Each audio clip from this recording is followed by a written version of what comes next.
Assalamu alaikum wa rahmatullahi wa barakatuh. So let me just remind everybody we're happy to have Sadiq here and we've all been praying for you. Please continue to pray for his recovery. Continue to pray for Dr. Abdul Fatah, who has Parkinson's disease. He's a very dear friend of mine. When I spoke to him this week, he said it's as if his body is on fire. And please continue to pray for Taysir Kiwan with stage 4 cancer. Please make dua for them. My parents are all on their way. She asked for everybody to come and visit because she said she's not eating, she's not drinking. Sisiti? Okay. So pray for our Mason's grandmother. Also, let me just make a few announcements. Eid service will be here Tuesday morning at 9 o'clock in that room right over there. And if someone tells you that the Prophet ﷺ used to pray outside, that is true. Okay? And yes, a large portion of people in all the major cities pray in convention centers. When the Prophet ﷺ was doing his sermons outside, there was a better UV protection. And when there are converts that are as fair as I, and I have been sunburned, actually got 3rd-degree burns one year at Eid. So this is why we worship inside. And if anyone ever wants to erect a tent, and we can find a place, but we have to protect not our skin for vanity, but so we don't have skin cancer. So just so that you understand where we are, Allah gave us a brain, and we have to have fiqh al-aqaliyah, we have to have the fiqh for minorities, the fiqh for where we are and where we live. So, in alhamdulillah ta'ala, nahmaduhu wa nasta'inuhu wa nastaghfiruh wa na'udhu billahi min shururi anfusina wa min sayyiati amalina wa may yahdihillahu fa mudilla lahu wa may yudlil fala hadiya lahu وأشهد أن لا إله إلا الله وحده لا شريك له وأشهد أن محمدا عبده رسول الله يا أيها الذين آمنوا اتقوا الله حق تقاته ولا تموتن إلا وأنتم مسلمون. Indeed, all praise is due to Allah. We praise Allah. We seek refuge with Allah from the evil in our soul and from our sinful deeds. Those who are guided by Allah subhanahu wa ta'ala, no one can misguide them. Those who are not guided by Allah, there is no guide for them. I bear witness that there is no God, there is no deity worthy of worship except Allah subhanahu wa ta'ala, and that Muhammad sallallahu alaihi wasallam is his servant and messenger. O you who believe, fear Allah as Allah alone should be feared, and die not except as Muslims. Amma ba'd. So, last week we had a preview of this. And what I often do when I'm designing a lecture is I take the verses and the hadiths that I want to expound upon, and on the other page I write my thoughts. So last week we got the thoughts, but I feel that this is such an important matter that I wanted to give you the whole picture, and that's what we will endeavor to do today. So we are going to look at today at how the Nafs affect our thoughts. So I want you to keep in mind that right now I want you to think of 2 thoughts predominantly. Although we have 4 kinds, and you may remember that we have the thoughts from the shaitan. He's on vacation until Tuesday, well actually until Monday night at sunset, and he'll be released from prison. And then there are the thoughts from the self, the ego. And they are the things that we desire. What I want this and I want that, and usually those I sentences will help you know. And they're the angelic thoughts, and then there's the thoughts from Allah subhanahu wa ta'ala. And they are still available, and you can also attain those thoughts by reading the Kalam of Allah. You can attain those thoughts by going to Salatul Tarawih. You can obtain those thoughts for praying Salatul Tasbih, Salatul Tahar. Anytime the Quran is being recited, you're eligible to obtain the thoughts of Allah subhanahu wa ta'ala. So in thinking about this, in the ahadith of the Messenger of Allah, there are many hadith that talk about that all things are by intention. So if I accidentally do something, I am not responsible. If I do something in my sleep, and sleep is associated with death in Islam because our soul goes to Allah and is returned to us when we wake. If I do something in my sleep, including sleepwalking, if I was actually sleepwalking and it could be proven and I murdered someone, I would not be guilty. Okay? Don't use that as an excuse if you're upset with somebody. Okay. So we don't do anything that we're accountable for except that it stems from the heart. And so you remember that when we talk about the heart has 4 layers. And often the 4th layer, being the sadr, is the outside. It's often translated in the Holy Quran as the chest or the breast. So it's the outer part. So Allah subhanahu wa ta'ala uses a lot of metaphors to help us understand spiritual dimensions, but He relates them to something that is physical. So Allah subhanahu wa ta'ala, underneath that is the qalb. And that's supposed to be with a cough, just in case I didn't sound right. Beneath that is the fuad, and beneath that is the lub. So these 4 parts of your heart are what you want the message of Allah subhanahu wa ta'ala to penetrate to the deepest level, and we should pray for that Allah subhanahu wa ta'ala would reveal all the doors of our hearts so that we understand what our intentions are and where we and how we think. So we're not taken into account for actions where there was no intention or harm behind it. This is the hadith that I want you to see here. Ibn Abbas narrated that the Prophet ﷺ said, Allah decreed good deeds and bad deeds. Then Allah explained that whoever thinks of doing a good deed, then does not do it, Allah will write it down as one complete good deed. So how important is your thinking? If I simply think to do a good deed and I don't do it, Allah subhanahu wa ta'ala in Allah's mercy writes it down as a good deed for me.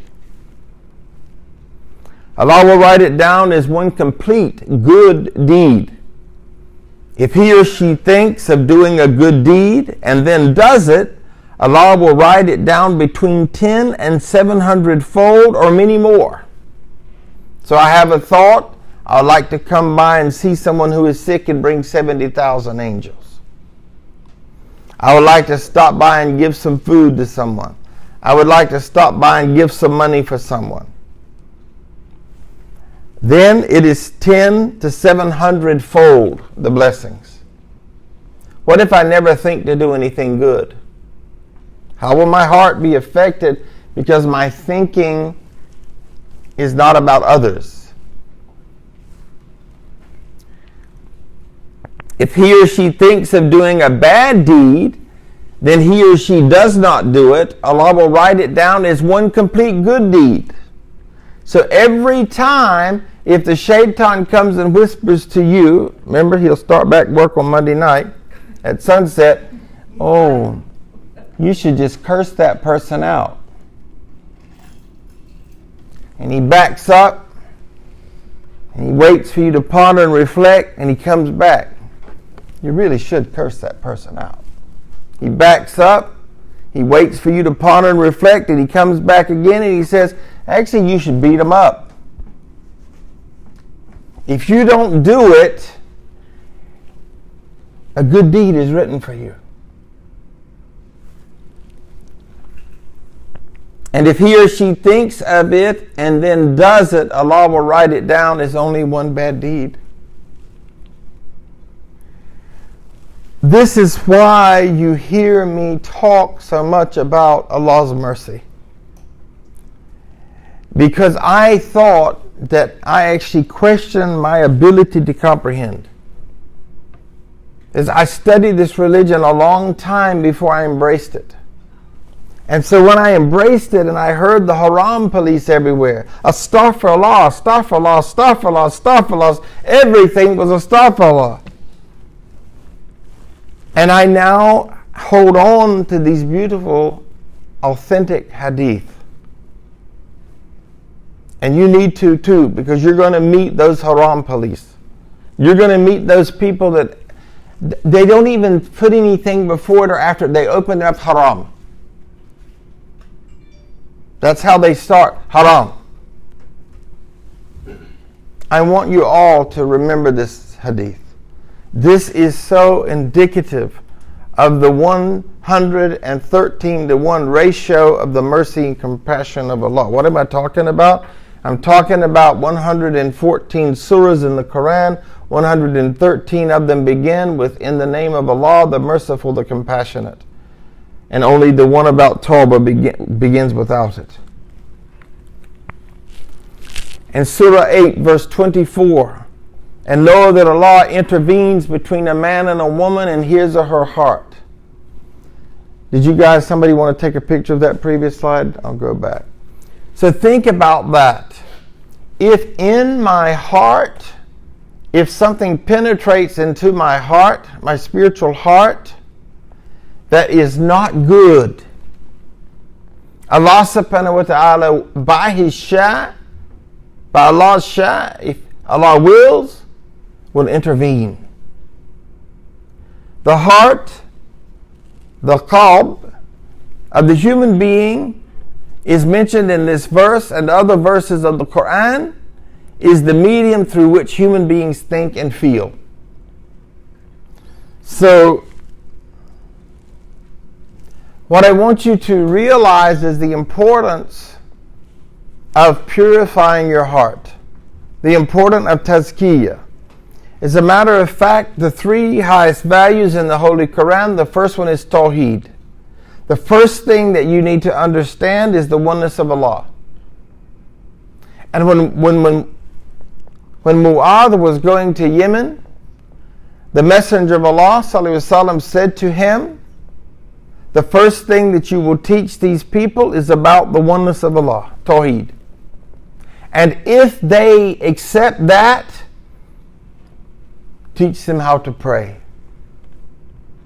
So the very first and primary information that you need to know as a Muslim is to really understand Tawheed. And we taught a Tawheed class, and I think it went on for 7 months. The next thing after that is Tazkiyah, the purification of the self, and then to build a society with faith, Imran. If you do not ever purify yourself, you will not build a community with faith, and you certainly won't build an ummah with faith. This is why this subject matter, you have to change your stinking thinking. You must adjust your thinking and make sure that your thinking is according to Allah and His Messenger.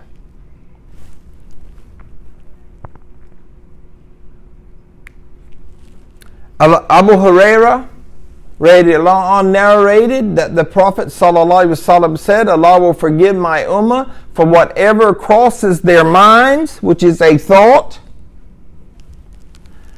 so long as they do not act upon it or speak of it. Folks, this is very important. When you speak of evil, who are you glorifying? The whisperer. When evil comes to you, unless you are talking to a therapist or you're talking to an imam to try to get help, to try to sort it out, to try to purify yourselves from the dissonance that's in you, the conflict, the confusion, do not talk about it. Let me read it again. It's very beautiful. It's fundamental to understand this if you want to evolve in your heart and in your soul. If you want to move from the alam al-dunya, the world, you must, and move into the alam al-ghayb, the unseen world, you must know these things. Otherwise you will be pulled down by the thoughts of this earth, and you are being assaulted. If you listen to the radio and you watch television, about every 5 minutes you are being assaulted with a thought. You're never going to be good enough if you don't drink this. You're never going to be good enough if you don't use this makeup. You're not going to look cool if you don't wear these sunglasses. You're not going to be all right if you don't do this and that and the other. Those are all thoughts, subliminal thoughts. And I think there's something interesting here, because there was a time when you had to be somewhere to hear something. But in the modern world, with the web, the spider web that will entangle you and own you, you cannot get out of it. The thoughts of Shaitan are being broadcast even when he's on vacation. And if you want to purify yourself, then you must stay away from the avenues and the mediums that are broadcasting those thoughts. The heart is the cognitive tool given to us to traverse life on earth with reason and understanding. Not the mind, not this brain, not the gray matter. The gray matter will delude you. If you look in the morning when you get up and you did not learn this in school, you would assume that the sun looks like a plate in the sky. If you were in the desert and you were dying from thirst, the mind will create a fantasy that there's an oasis of water and you will die going to that water. How many times have you said to someone, I would have sworn I saw you at that iftar the other night? No, I wasn't there. Are you sure you weren't there?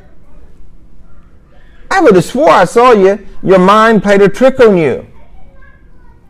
You cannot depend upon this. But you can depend upon this. If the intellect of your heart, your thoughts, and your heart are filled with thoughts from Allah, you will be safe. These then lead to actions and behavior, gradually forming the personality of the human being. Now, there are those proponents that a personality cannot be changed. Even if you study Myers-Briggs, the industrial psychology personality inventories, they will say, no, people don't change. Well, that is contrary to the Quran. So people hear that, they listen to the world and a message, and they accept that as truth. And they say, well, this is the way I am. It's the way I've always been. That's the way I'm going to be. This is just me. Yeah, that's you. That's your ego. But it's not your ruh. It's not your soul at work. You are now just physical being. Into your ego thoughts, your desires. Or outside of Ramadan, it could be the satanic thoughts. However, wherever they come from, they lead to actions and behaviors. Every action and behavior leads from a thought. Oh, I think I'd like to go to Starbucks. I think I'd like to go to Millennium Mall. I need some new clothes. All a thought. I think I want to come upside his head. A thought. I think I want to let that sister know about that other sister, or that brother know about that other brother, because they are not nice. A thought. So I will go gossip, slander, nimah, backbite, all because I had a thought to do so. All why dhikr is so important. Every breath, if you can train yourself, Subhanallah, Alhamdulillah, Allahu Akbar, La ilaha illallah. How hard would it be for you to say, La ilaha illallah? Maysoon, do you know what so-and-so did? Have you heard? La ilaha illallah. It doesn't go together. But it is when we forget Allah and we start thinking about the dunya that we are pulled down to the dirt. I have a very dear friend. I think she's 86 years old now. And one time early in her marriage, she told me that her husband did something that wasn't nice. He didn't speak nicely. She told him, you go out there in the yard and you rub your face in the dirt, then you can come back and talk to me. And he did it. So she brought him down to the earth in a different way. This precious tool given to the human being must be preserved so that it leads us towards perfection. So the word kamil in Arabic, when we look at even the word ihsan, we are talking about spiritual perfection. Our thinking should be that I am always trying to move to the thoughts that the angels have. I'm always trying to move to the thoughts from Allah. I'm always trying to move to light thoughts. You see, the thoughts that float have to be light. For them to be in the I.S.L.A.M up there, they got to be light or they'll fall. But the heavy thoughts, just think about it. The heavy thoughts drag us down from the I.S.L.A.M to the I.S.L.A.M. They're like magnets. They're like heavy. It's like, whoa, and bring you right down. And I dare say every one of you could tell me a story about a traumatic event that's happened to your life, and the more you thought about it, the heavier you got. To the point that you couldn't get out of bed in the morning because you were so depressed.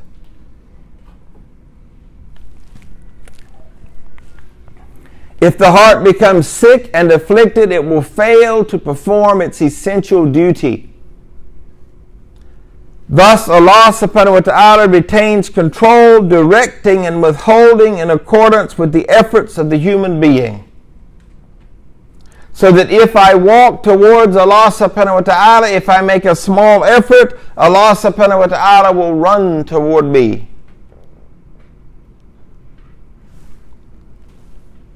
Allah is with us between our being and our heart. Allah is closer to the essence of the human being than the human being him or herself. In Surah 50 verse 16, we are nearer to him or her than his or her jugular vein. How can you be any nearer than this jugular vein?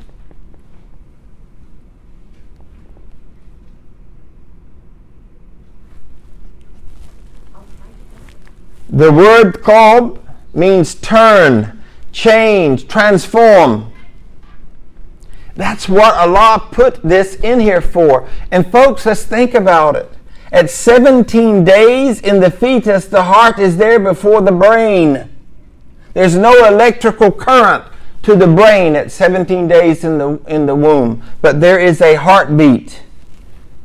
That's how women usually find out they're pregnant. Well, they might get sick in the morning. And then they say, oops, well, and I haven't had my menstrual cycle. And I go to the doctor and he said, well, I'm hearing another heartbeat. Allah built us from the heart out. And that's why it is so important that we take care of our hearts.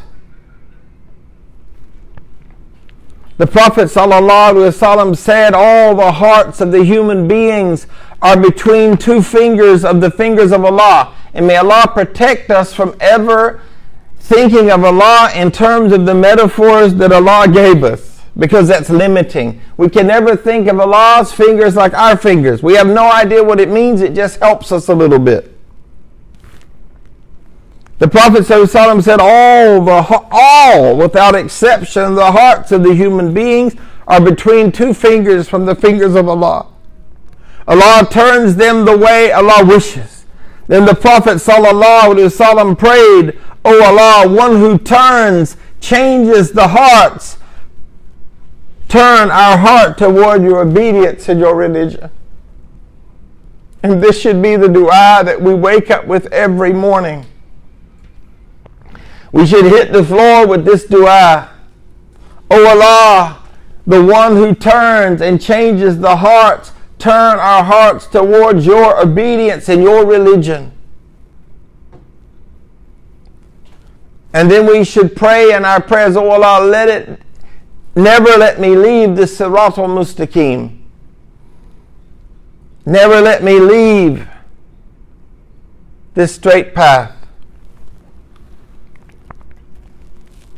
All of our actions spring forth from a thought that enters our heart. And this is what makes knowing the science of thoughts, khawatir, so important. And I put the Arabic here so you can see it.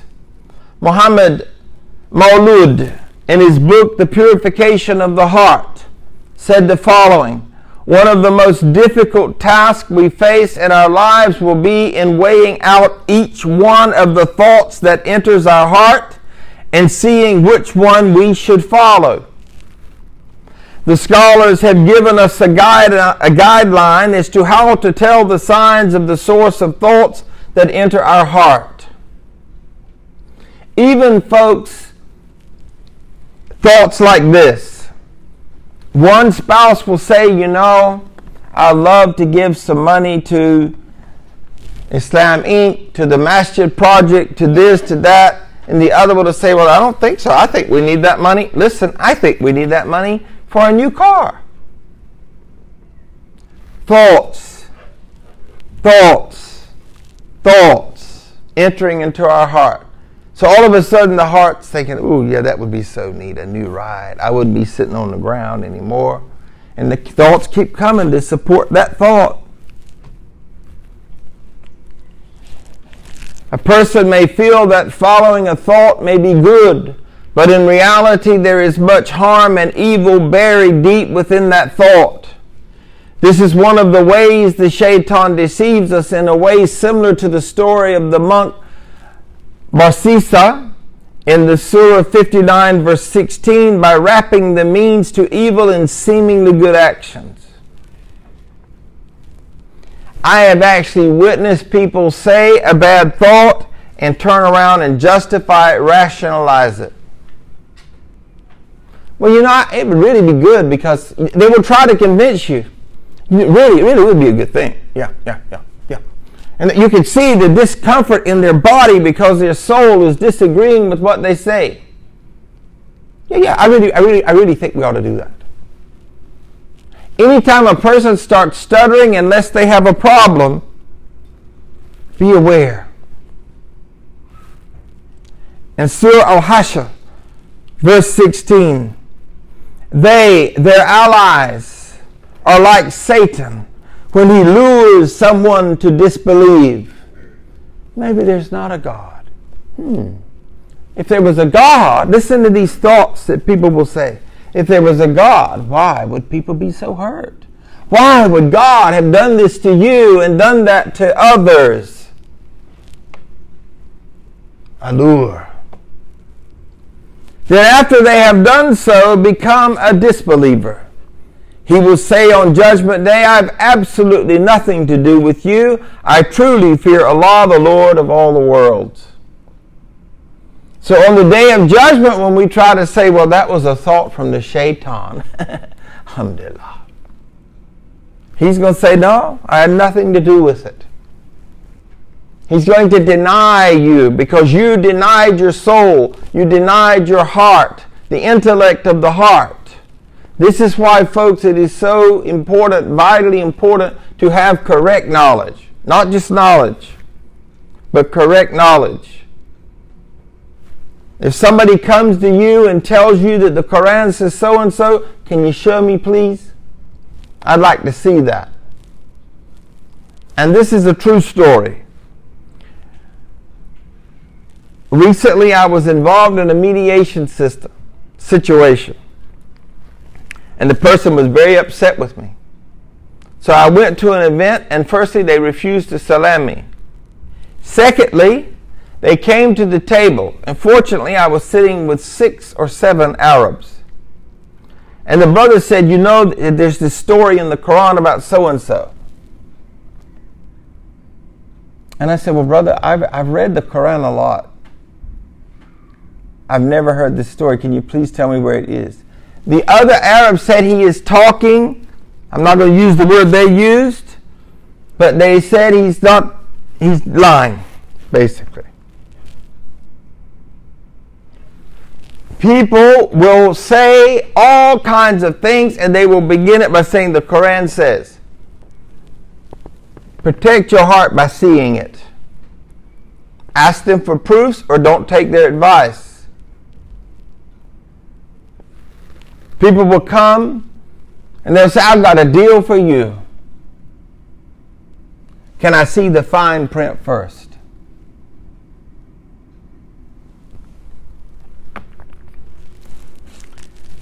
In Surah Al-Anfal, verse 48, and lo, Satan made all their doings seem goodly to them, and said, no one can overcome you this day, for behold, I shall be your protector.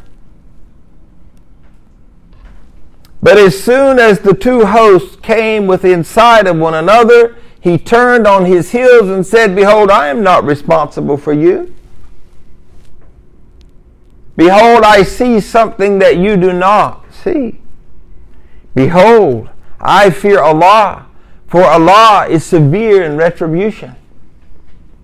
So the shaitan will tell you, I see the I.S.L.A.M.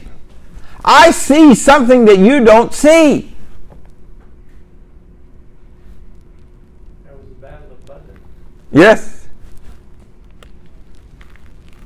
In Surah Ibrahim, verse 1, I.S.L.A.M. Ra, a divine writ. Is this a revelation, a book?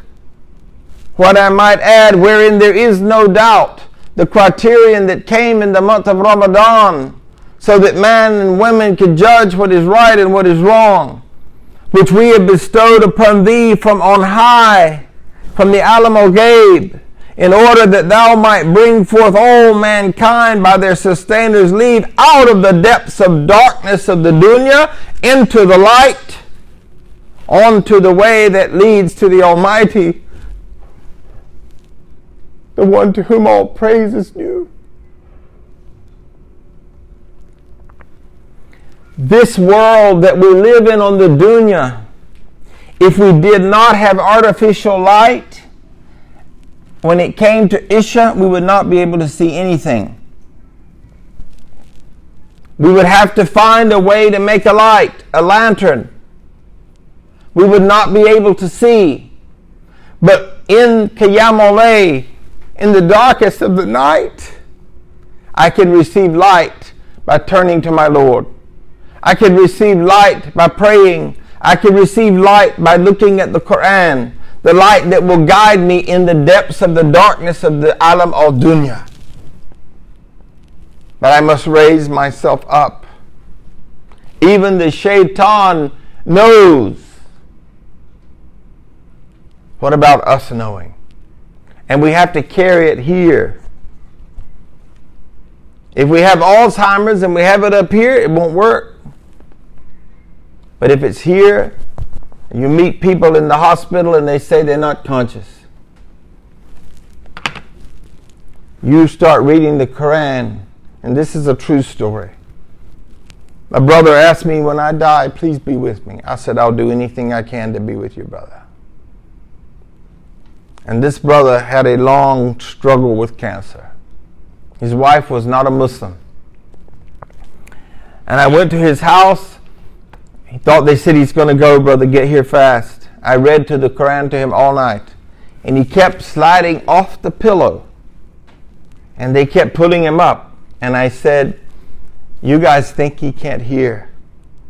He's just hanging on to every word. And when he finally died, I was with him. And the same thing, I sat at the side of that bed and I read Quran in my broken Arabic. And he hung on to every word. And it's the reason why sometimes you go in and the doctors say there's nothing registering on the brain. And you hold the hand of a person and you say, Allahu Akbar, and they squeeze your hand.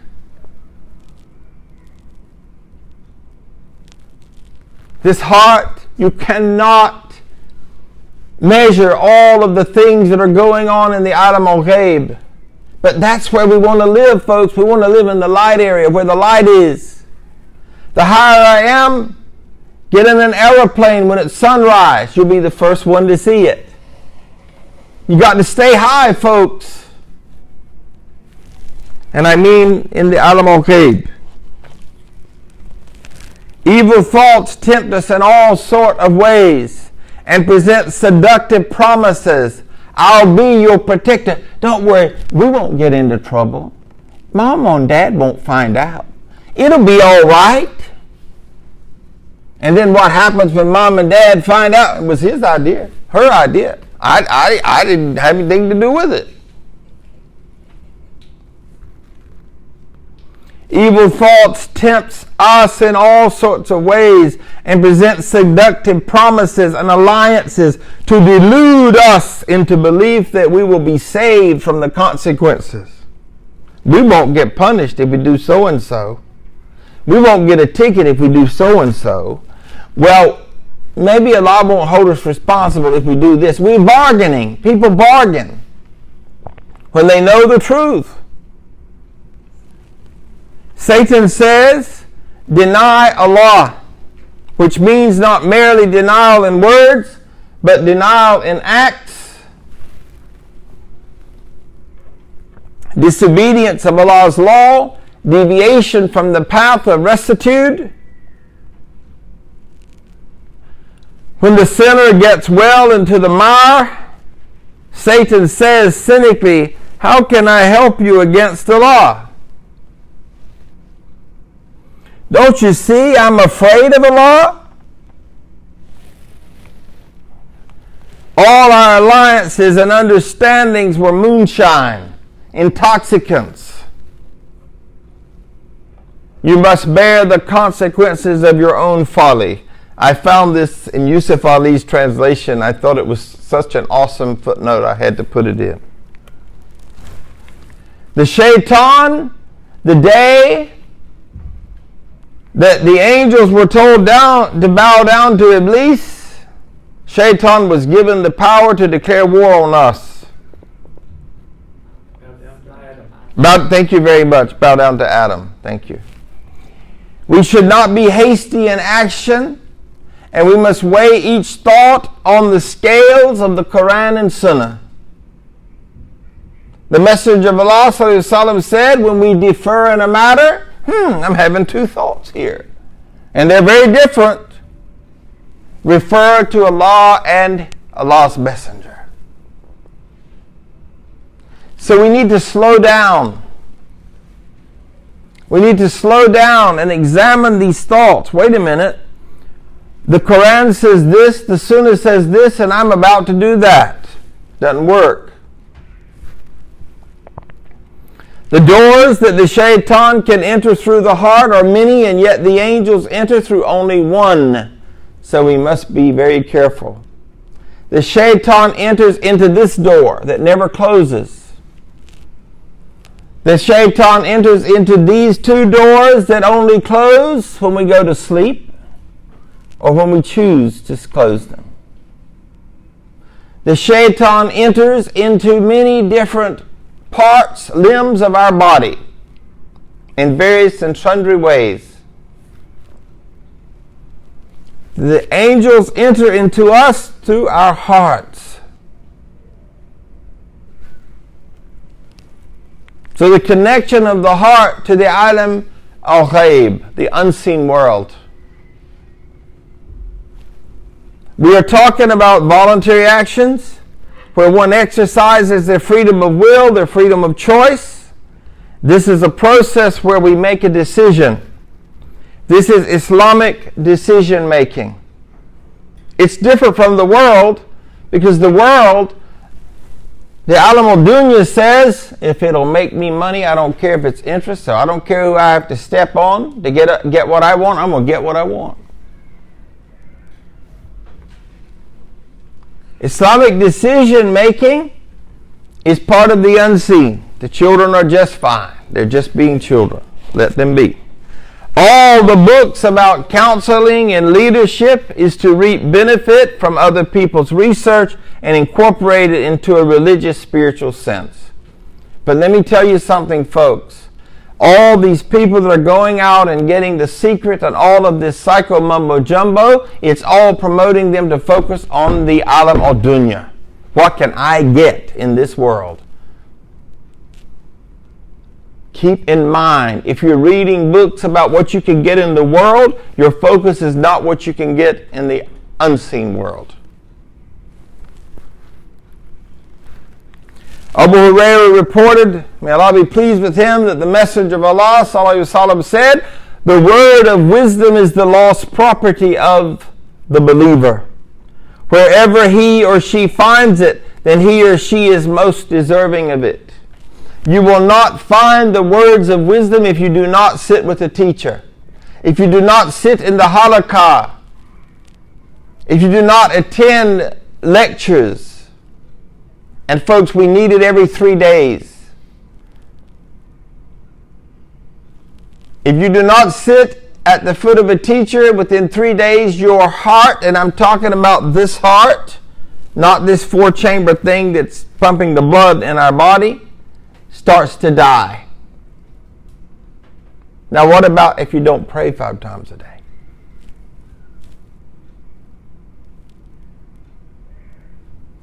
I'm not going to hear anybody teach. I'm not reading any Quran. And I'm not praying 5 times a day. And I just wonder why everything is such a mess.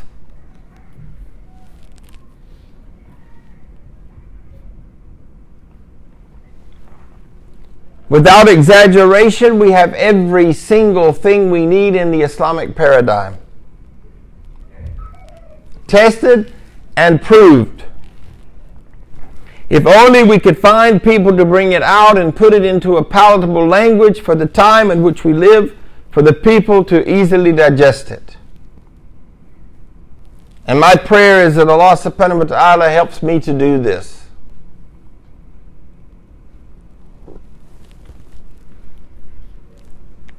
If we look at the vastness of our scholarly tradition, it is amazing. It requires people to take responsibility to come out of ignorance, know it, and implement it with ruh. Where is the ruh? In the I.S.L.A.M. Can anybody see their ruh? That's where our focus must be, folks. If I am concentrating on my nafs, then I cannot be concentrating on my ruh. If I am concentrating on my ego, it is just about me. I am worshiping me. I'm serving me. I'm devoted to me. Whatever I want, I'm going to get it. That's living in the dunya. Because all of those things are attachments. They're heavy things. You pay a price to get them. Not necessarily a monetary price either. When you read the incredible works of the ulama, it is a continuing process of discovery. It brings a realization of how great the people that came before us were. The essence of our tradition is doing what they did in our time. Yes, they did their Eid prayers outside. Thank you.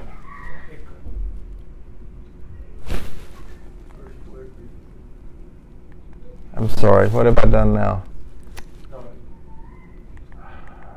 There, the third bullet. Oh, thank you. The first word revealed to Muhammad ﷺ was Iqra, read. So if you want to get this knowledge, you have to read, folks. You have to read. You have to read. And what is the best recitation? What is the best thing that you can read? The Quran. When you read the incredible works of the ulama, it is a continual process of discovery. And I thank you, Omar, for pointing out that I left that very important bullet out. It brings a realization of how great the people that came before us were. The essence of our tradition is doing what they did in our time, not remaining stagnant as a person of misunderstanding might think. So yes, they prayed outside, but they had not destroyed the universe like we have today. They could probably eat food that we can't eat today because it's contaminated. So you're going to say, well, the Sahaba ate it. And even though the World Health Organization says this food is not safe for human consumption, I'm going to eat it anyway because they did it. Then you have not the hikmah, the wisdom.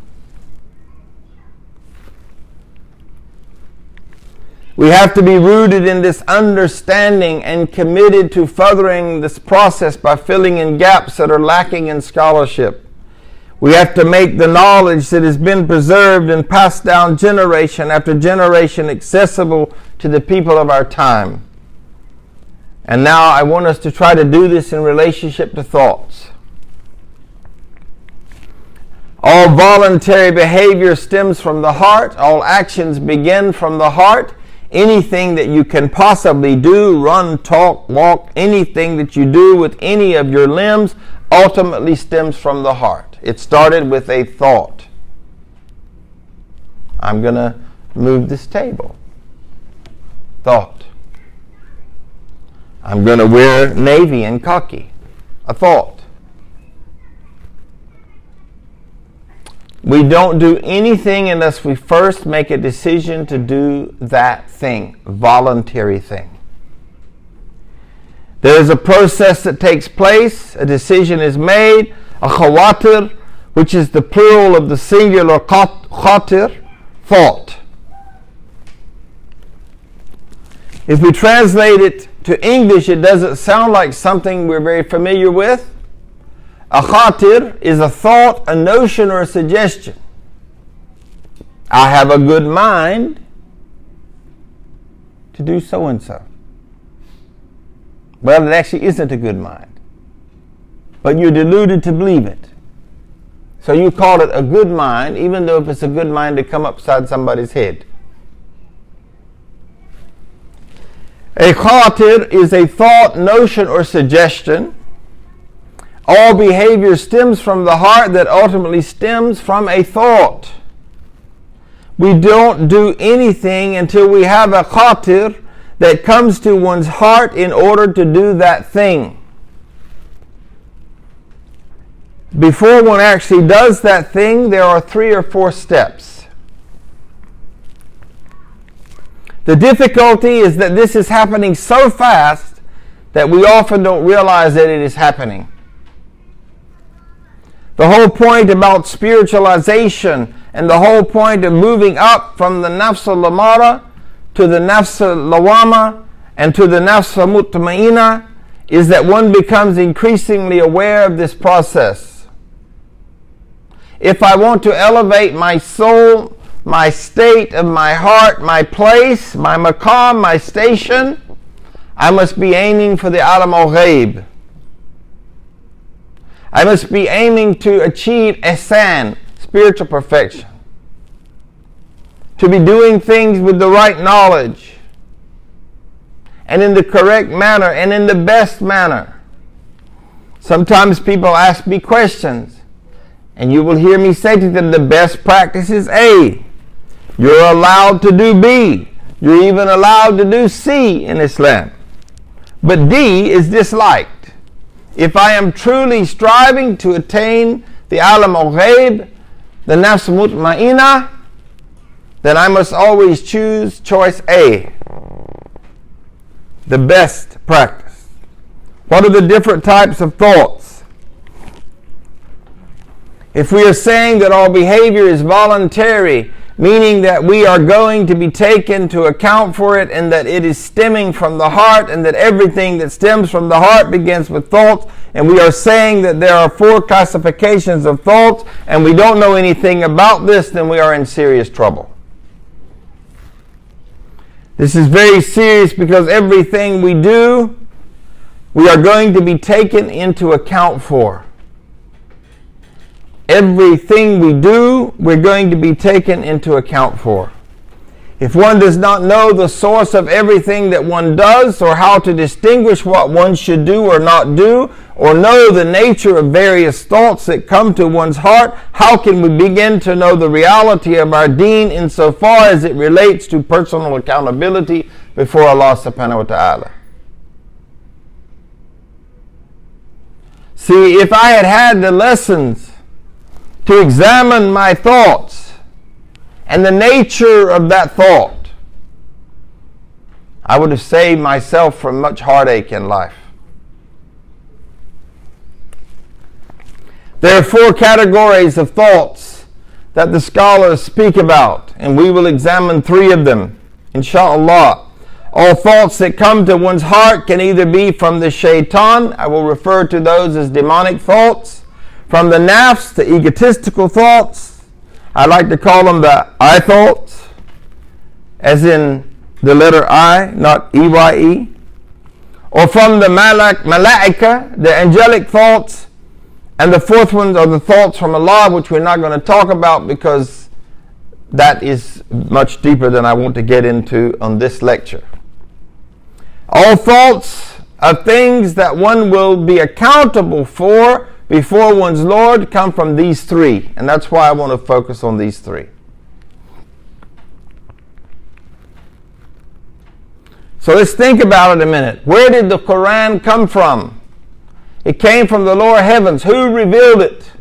The Malaika. One specific one, Jibreel. We want to be hearing from Jibreel. We want to be hearing from the teacher of the Messenger of Allah, sallallahu alaihi wasallam. So as I said, the last category is a bit more difficult to understand because there are thoughts that come directly from Allah without an intermediary, but we are going to focus on the other 3. All thoughts of things that one will be accountable for before one's Lord is from one of 3 sources: demonic, egotistical, or angelic. And sometimes when I am working with people, I say to them, where did that thought come from?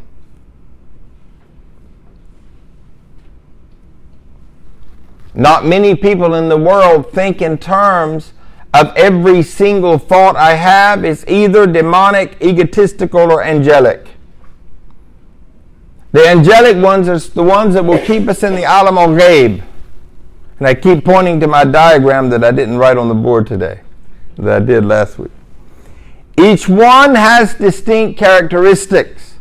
And folks, I really want you to listen to this. I know you're tired. Many of you are praying I.S.L.A.M, and you're going to Tarawih. And I'm so sad that it's leaving us. I know you're tired, and I'm tired too. But I cannot tell you how you need to sharpen the pencil of your heart and listen to these words. Because remember, the reason I'm teaching this is the shaitan is going to be back in business on Monday night at Maghrib. And he's going to be rested and ready to work really hard at tripping you up. In Surah 16, verse 17, Iblis said, "Because you have sent me astray, surely I will sit and wait against them, human beings, on your straight path. Then I will come to them from before them and behind them and from their right and from their left, and you will not find most of them as thankful ones. They will not be dutiful to you."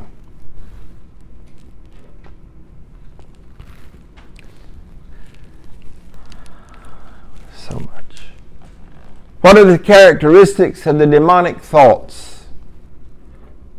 Satan will come to you like a sly and cunning fox. It will come to you. You won't see him. He's down low like this, watching you. And you are walking and you're not thinking from your heart. You're thinking from your head.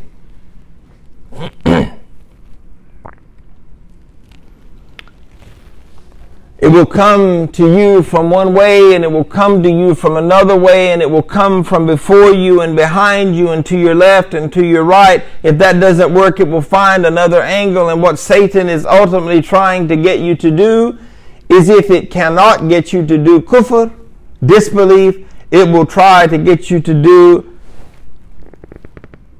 sa', which is bad. It's not good stuff. If it can't get you to be Musa, and I couldn't get the meme in there and the Dhamma, a doer of bad, it will try to get you to postpone doing good. Well, I really wanted to make that donation on the 27th night because of all its reward, but I got to thinking, I really need that money for this, and I really need that money for that.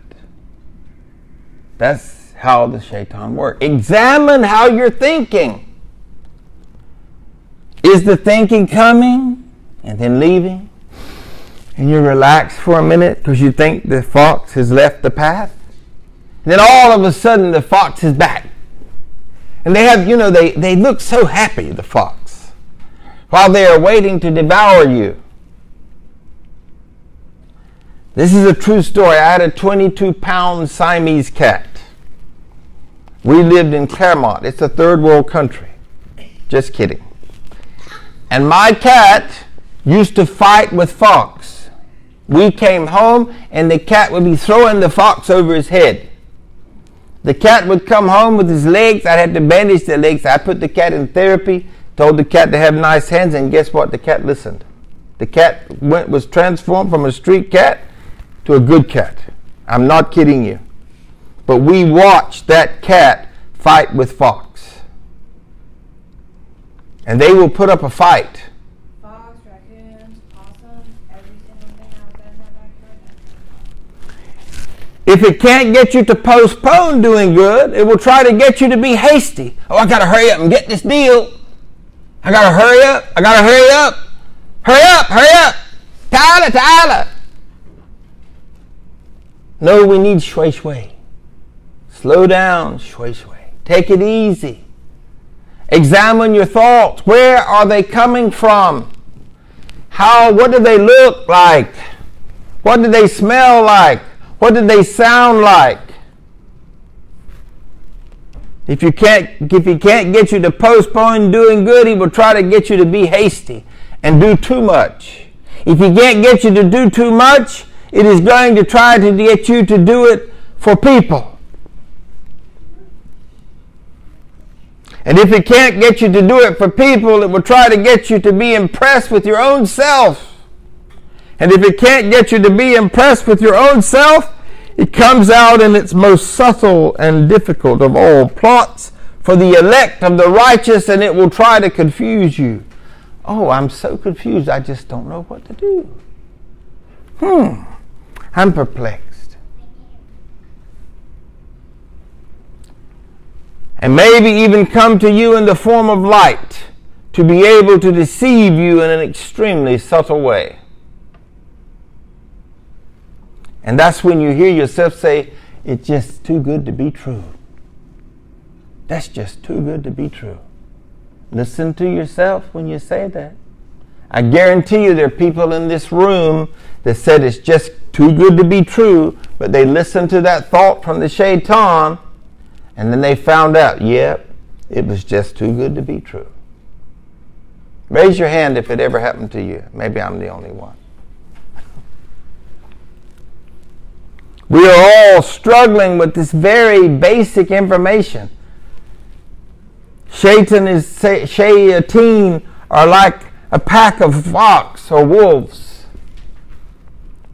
No matter what one does to protect their chickens, the fox will get to them, or their Siamese cat, even if they have to build tunnels under the ground of a chicken house, dig up and get inside. No matter what we do to keep the chickens safe, that is the nature of the shaitan.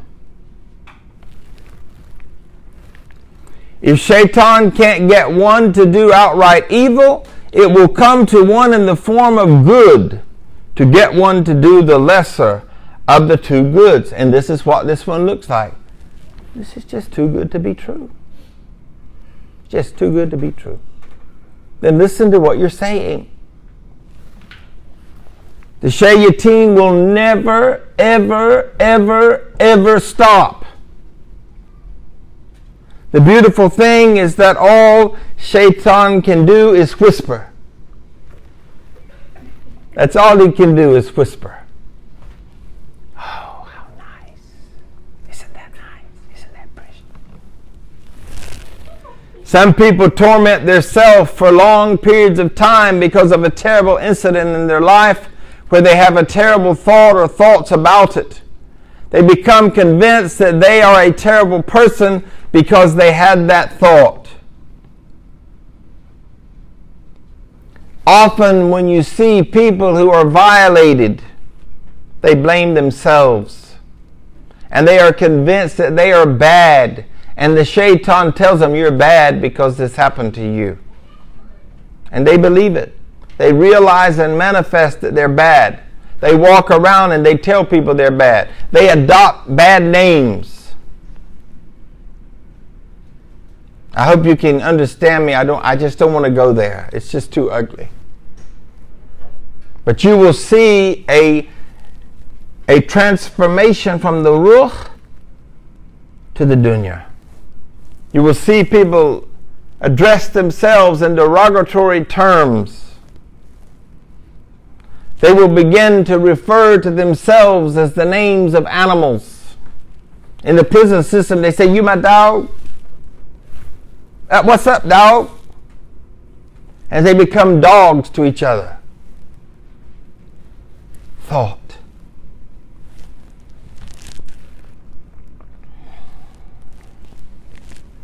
The victims of thought begin to wonder, why do I think like that? Shaitan makes these victims torment themselves for the simple fact that they had this thought. Victims don't differentiate between a thought and their self. Your thoughts are not you. I want to ask everybody to say that with me. My thoughts are not me. My thoughts are not me. And say it, your thoughts are not you. Your thoughts are not you. My thoughts are not me. My thoughts are not me. Your thoughts are not you. Your thoughts are not you. No matter what you think in your mind, that is not you unless you actually do that thing.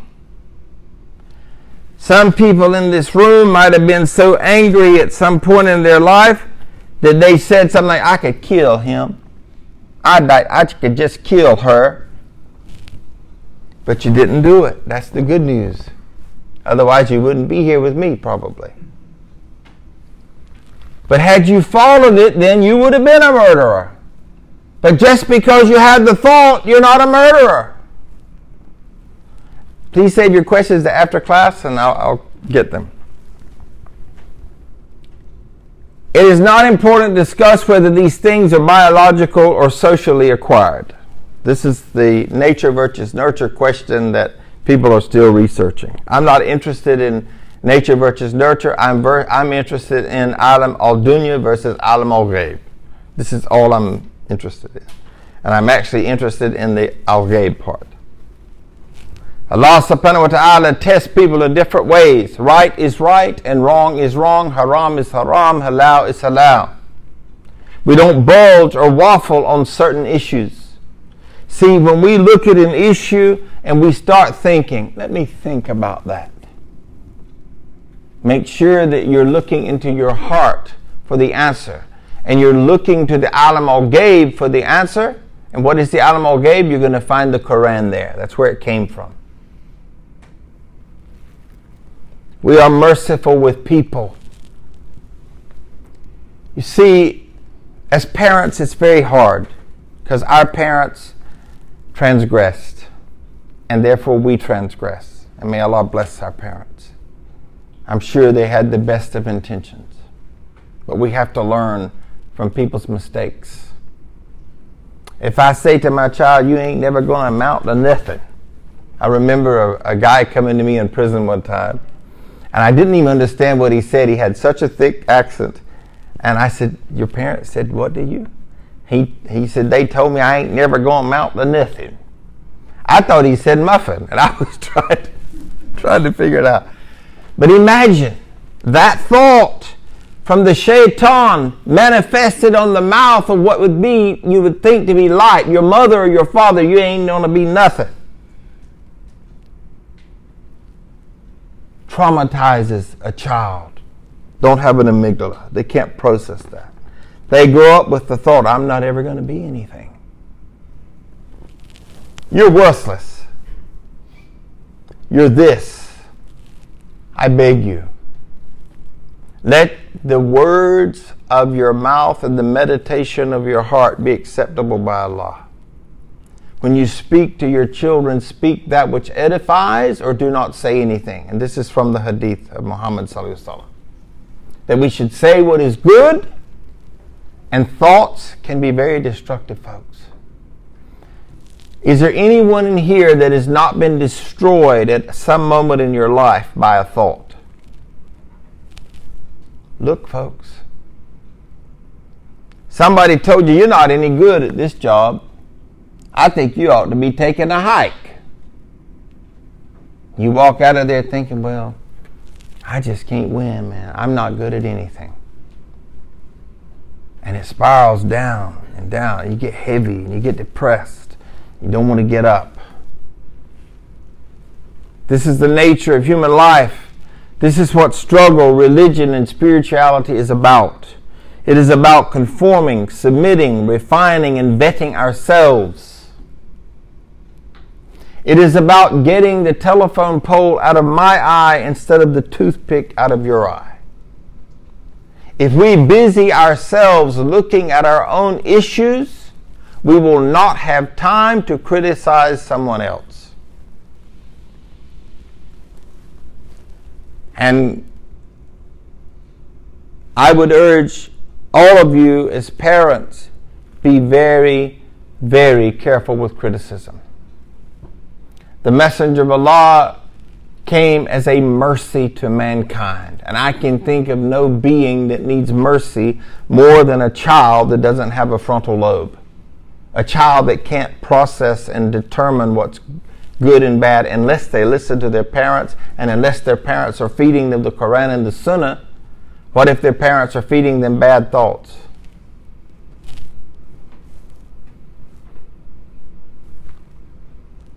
We conform, we submit, we refine, and we vet ourselves. Our living and our dying is from Allah subhanahu wa ta'ala. We are not our thoughts, and the blessing of Allah is that even if one does something that in that sense you could say that it is you, if you repent from it, Allah will forgive you, erase it from your scroll, and the traces of the sin will also be erased from your psychological profile, meaning it is no longer you. Do we realize how important this is? Do we realize how many people go down the wrong path and it is a dead end because they lose hope?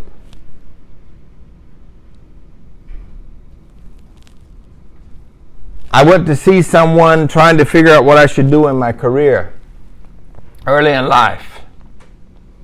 And this man said to me, I paid him big money to tell me this. He said, you're not God's gift to the academic. And the day he told me that, I thought, well, I'm not going to buy that thought. And after that, I did 2 master's degrees, a graduate certificate, and graduated with honors in every degree. What if I had listened to him? I will not be standing here today. You're not God's gift to the academic. That's what I was told.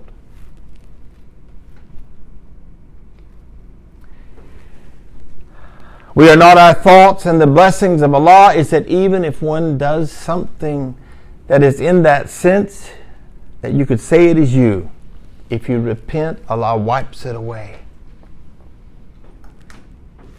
Remember the hadith from the beginning of the class on slide number 2? That if you just think of doing something, you get a good deed.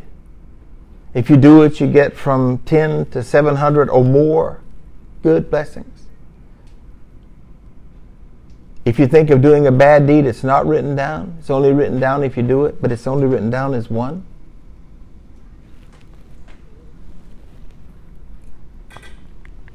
Do we realize how many people in our time have lost hope, have despaired and said, I'm going to die anyways, so eat, drink, and be merry, for tomorrow I shall die? Live it up. Live it up in the dunya. If they had just been given these simple keys, it could have radically changed everything about their life.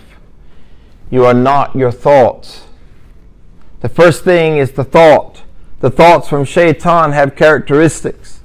They create dissonance, dis-ease, and uncomfortability in the heart when they come. Listen to yourself. It might be a little confusing, the word self here in this context, but try to stay with me a minute. When you're feeling dissonance, like, this doesn't feel right. Somehow this doesn't gel. When there is dis-ease and I'm just uncomfortable with this decision, then what do? You don't go with that. Your heart is speaking to you. Even the Quran says the self-reproaching soul. It comes and tells you not a good idea. Your heart speaks to you. Don't do that. I don't think I should be here. I think I need to leave. When you feel dissonance, when you feel confusion, when you feel uncomfortable, the way you should immediately think is, whoops, the Shaitan must be on the path. The fox is waiting.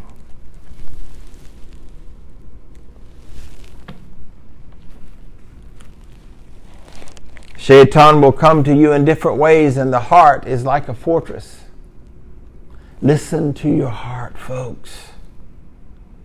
When your heart is diseased, listen. Shaitan has ways of entering into your heart. We have to learn them and protect ourselves from them.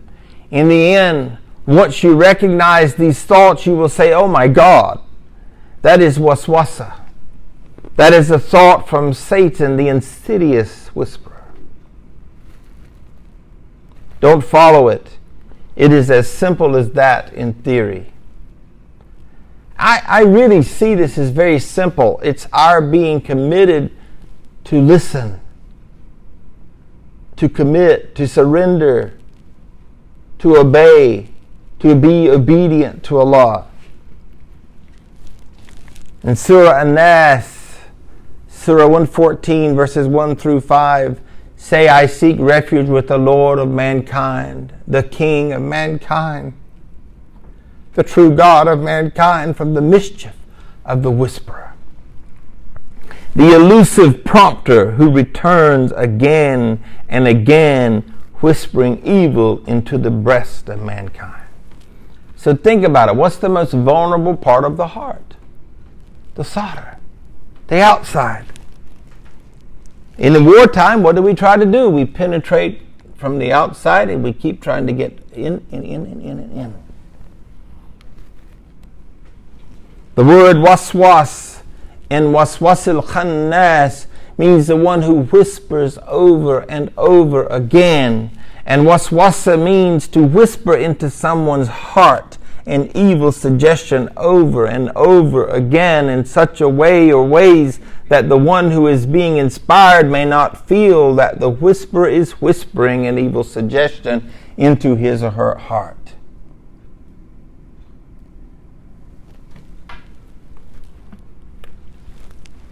Waswasa by itself suggests repetition, just as zalzala contains the meaning of repetitive movement.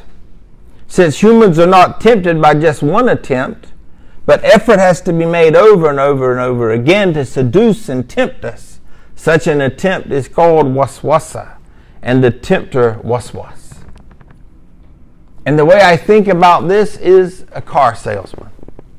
May Allah forgive me if anybody's a car salesman. Don't mean to attack you personally, but if you go to buy a car, it takes you all day. Because you go in and you say, I will pay this for the car. They say, how much do you really want this car? Do you like it? Is it the color you want? Can you see yourself driving this car? Oh, yes, I can. Well, let me talk to the finance manager. And you're sitting there biting your nails and sweating. And they come back and they say, the little fox, well, you know, I just show the cars. The finance manager said we can do this. And you say, no. He said, okay, let me see what I can do. And the fox goes and he pretends, or maybe he talks to somebody, I.S.L.A.M. He comes back and he says, well, we can do this. And you say, no, because that's outside of my budget. They don't want to hear that. They say, wait. No. Oh, stay. Would you like some water? Can I get you something to drink? Can I give you a Pepsi or Coke? Which one would you like? Let me go talk to them. And they go back. And they come again. And they wear you down. And you get in that car and your ego's puffed up. You're just going down I-4. Everything's wonderful. Until you get that first payment and your insurance goes up double. It's like that. Sort of like that. Khannas is derived from kunus, which means to hide after appearing and to retreat after coming into view. Like the salesman, they go hide in the office and make you anxious, and then they come back. They hide and then they come back. The shaitan does this to you in other ways. I just thought that was a good correlation. Khannas is the intensive form in Arabic implying the one who behaves thus very frequently. He's always at it. Going to speak to the finance manager, coming back, going to speak to other shaitan. What have you heard this person talking about? Just how much desire do they have? Oh, go work on them a little bit more. The shaitan are an army that have declared war on your soul. The whisperer has to approach humans for whispering again and again. He is also described as khannas. The combination of the two words by itself gives the meaning that after whispering once he retreats and then again returns over and over again to repeat the act of whispering. When once he fails in his attempt to whisper evil, he withdraws. Then he again returns to make the second and the third and the next attempt over and over and over again.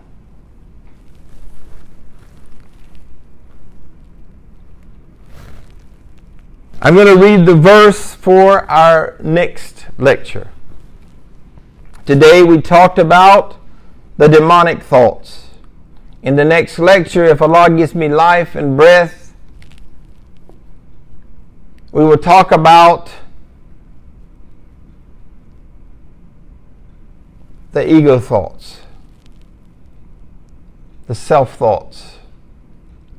In Surah Al-Araf, the heights, Surah 7, verses 202, 201.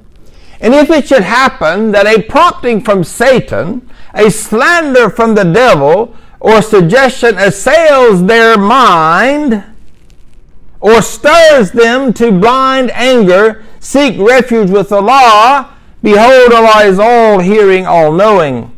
Lo, those who ward off evil when a glamour from the devil troubles them, a thought of evil assaults them, they do but remember Allah's guidance and they begin to see things clearly. They see the light, the right course of action.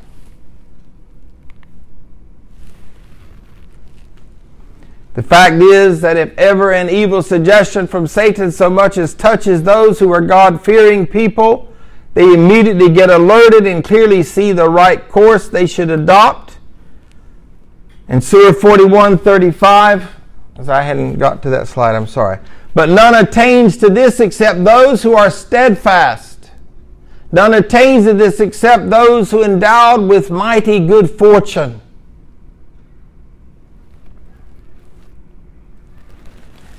So, save your questions. I pray that we will be among those who seek refuge with Allah. We will be among those who are examining whatever thoughts come to us. Right now, you know how to recognize the ones from the shaitan. Inshallah, next week you will know how to recognize those that come from your nafs, from yourself. So we did this last week, but I want to do it again. I think it's so important. What do all actions stem from? Where do all actions stem from? The heart. What do all actions stem from? A thought. What is the medium through which we think and feel? The heart. What are the four kinds of thoughts?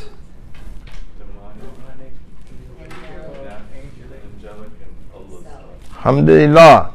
What are the characteristics of the demonic thoughts?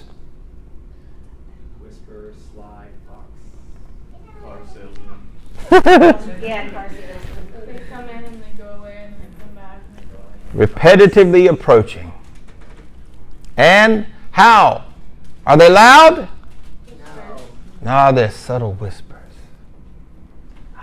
Isn't that woman just beautiful? She's fine. Another thought, she's fine. I think I need to go talk to her. I need to get her digits.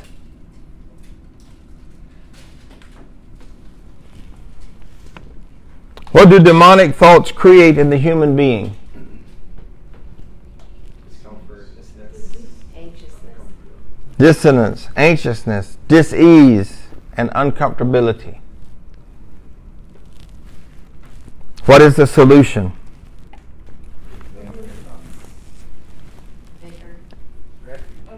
Refuge. All of you are right. Now, I would recommend somehow, whatever you do, to make notes about what you need to be reminded of on a daily basis until this becomes your lifestyle. Notes or books, brother? Well, probably journals.